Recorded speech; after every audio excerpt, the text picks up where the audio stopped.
Hi everyone and welcome back to Woman2Woman. Well, this morning we concluded our study in the life of Barnabas.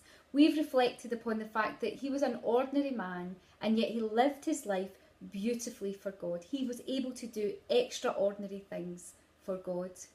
We've learned so much from this man's life, that he was an ordinary man and that we too are ordinary men and women, but we can be inspired by what he did for God. He took responsibility. He saw the needs of others and he responded to those needs with generosity. He was an encourager, just as his name reflects, and he was loyal and he was kind. He was willing to go that extra mile for others, give them the benefit of the doubt and see the potential. He was a true life enhancer. And we saw this last session as we looked at him and how he stuck his neck out for the Apostle Paul when he first arrived in Jerusalem.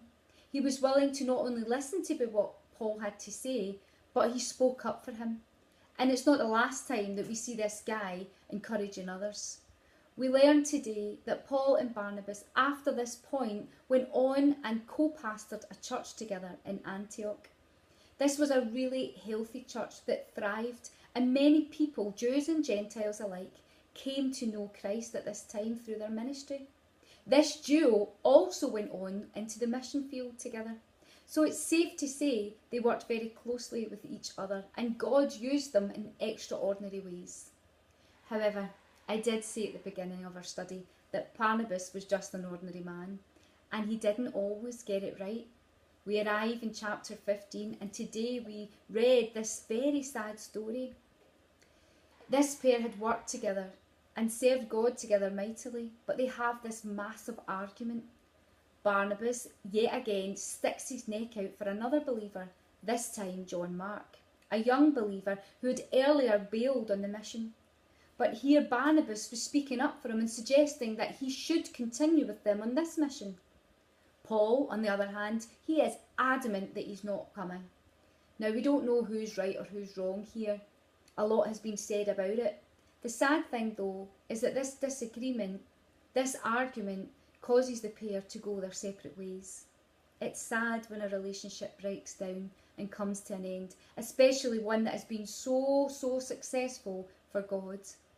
Their partnership was quite dynamic, and now the pair have drifted apart.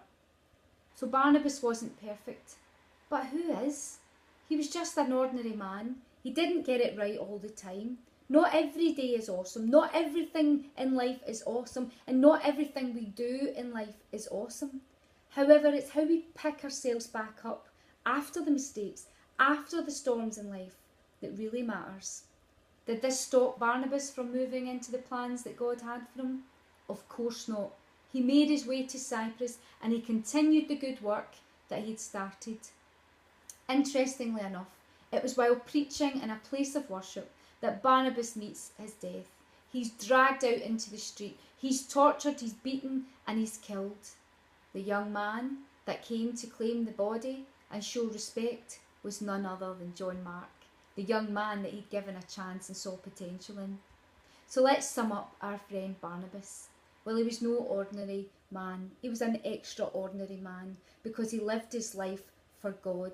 He was kind, he was generous. He saw the best in others. He was willing to stand up for others. He was an encourager and he was full of faith. Like Barnabas, you may feel like an ordinary man or woman.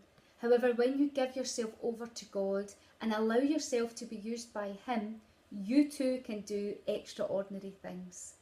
Do you need to be perfect? Of course not. No one is perfect. You just need to look to him, Jesus, who is. Tune in next week as we start something brand new. Until next time, God bless.